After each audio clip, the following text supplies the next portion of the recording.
பிரியமான தேவனுடைய ஜனமே, நல்லா தெரிந்து கொள்ளுங்க. சம்பந்தம் பண்ணுற இடம் இதெல்லாம் தேவனுக்குள்ளே ஒரு ஆத்மா செழித்தா எல்லாவற்றும் செழித்து சுகமாக இருப்பாங்க.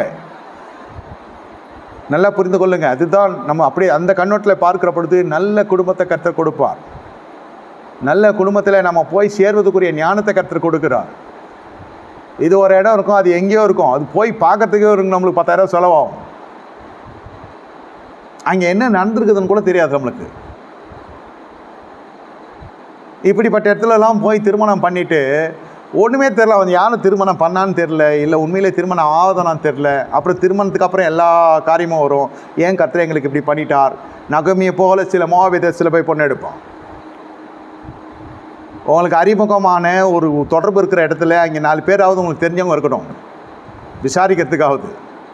கர்த்தரை விசாரிக்க போதில் விசாரித்தாலும் அதில் திருப்தி இல்லை. அட்லீஸ்ட் உலக பிரகாரமாக பார்க்கறதுக்காவது சில விசாரணைக்குரிய ஜனங்க இருக்கணும் இல்லையா?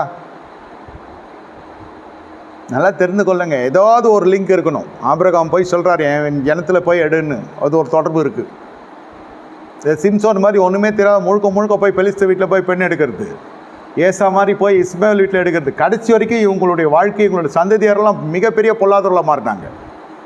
தேவன் கடைசி வரைக்கும் வைராக்கியமாக யாக்கோபை சிநேகித்தன் ஏசாவை வெறுத்தேன்னு சொல்கிற அளவுக்கு வந்துடுச்சு. ஏதோமியர் இது சகோதர வம்சத்தாருக்கும் மிகப்பெரிய தீங்கு செய்கிற ஜாதிகளாக மாறிடுச்சு. பின்னாடி கர்த்தர் சும்மா வெறுக்கலை.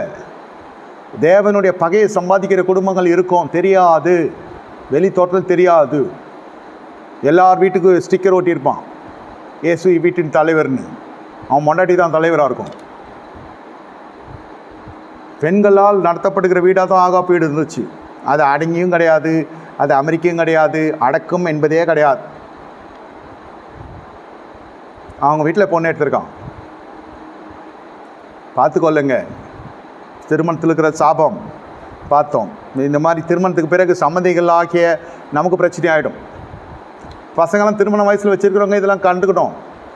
ஆனால் போதும் திருமணம், அப்புறம் கேட்டால் கெட்டு போட்டேன், என் கடமை முடிஞ்சிச்சுனாக்கா அவ்வளோதான், நீங்கள் பூர்ணமாக்கப்பட்டவர்கள் இல்லை. இதெல்லாம் திருமணத்துக்கு பிறகு பாதாளத்துக்கு நம்ம வழி வகுத்துட்டோம். சில விஷயம்லாம் பரிசுத்தம் பேரம்பேத்தி எடுக்கிற இடத்துல வயசில் பரிசுத்தம் போயிடும். எத்தனை பேர் குற்றவாளியாகி செத்துருக்கான்? கேஸ் முடியறதுக்கு முன்னாடி செத்தாலும் குற்றவாளி தான். யோசிச்சு பாருங்கள். உங்கள் சாட்சியெல்லாம் கரை பெற்றக்கூடாது. நான் ஏழையை பார்த்து பொண்ணு எடு, கோழையை பார்த்து பொண்ணு எடுலாம் நான் சொல்லலை. உங்கள் அந்தஸ்துக்கு ஏற்ற மாதிரி எடுங்க. ஆனால் முதல் அந்தஸ்து ஆவிக்குரிய அந்தஸ்து என்று சொல்ல வருகிறேன். பூமிக்குரிய காரியங்களெல்லாம் நம்ம பெற்றுக்கொள்ளலாம். நம்மகிட்ட இருக்க இல்லாதனை பார்த்து கொடுன்னுலாம் நான் சொல்லலை.